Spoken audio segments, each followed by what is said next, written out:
de Herodes. Então, ele fez a maior reforma no templo de Zerobabel, em Jerusalém, e esse foi o templo que Jesus conheceu. Vamos falar sobre isso depois. Mas o que ele fez aqui em Cesareia? Vamos tentar voltar lá para trás na história e tentar nos imaginar agora naquela época dos romanos. Herodes, ele era judeu, mas não de sangue. Seus avós foram... Edomeu, né? Ele era Edomeu.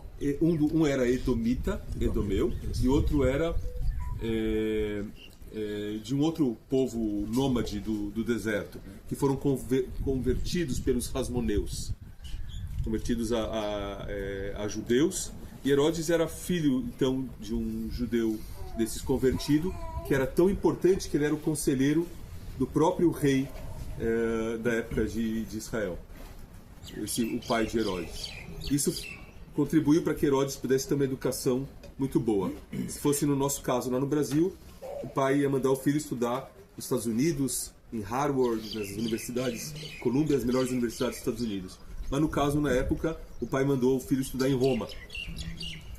Então Herodes vai a Roma como jovem, lá ele recebe toda a sua educação, todas as suas noções de civilidade, e também acaba voltando para cá com grandes amizades. Entre elas, Marco Antônio e Cleópatra, que eram um casal e eram os mais fortes que tinham no Império Romano na época. E quando ele chega aqui, ele vai ganhando poder aos poucos, e com todo o respaldo que ele tinha em Roma, ele acaba virando o rei de Israel e acaba se fortalecendo. Só que ele teve um problema.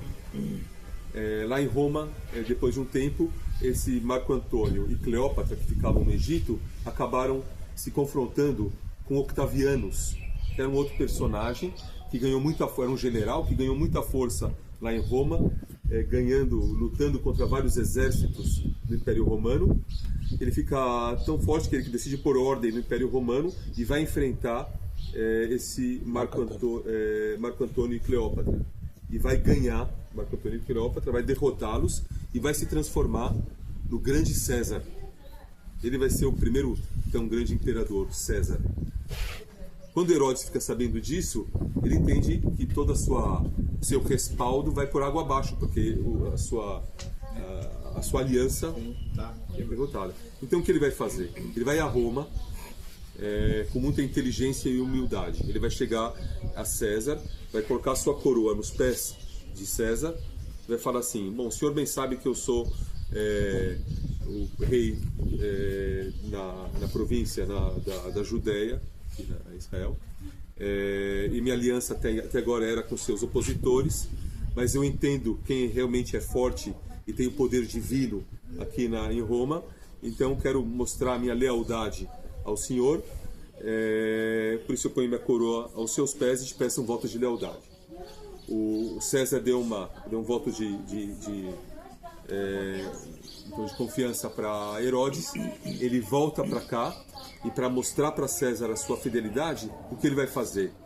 Ele vai chegar aqui nesse lugar e vai construir o maior dos portos do mar Mediterrâneo. Eu vou fazer uma pausa na história romana para falar um pouco sobre mar, sobre tecnologias marítimas. Até então, nessa época, os barcos eram barcos pequenos e não sabiam navegar à noite. A forma deles navegarem era olhando o continente e no final da tarde sempre parando de porto em porto. E quando ficava à noite, eles paravam no porto, de manhã saía, paravam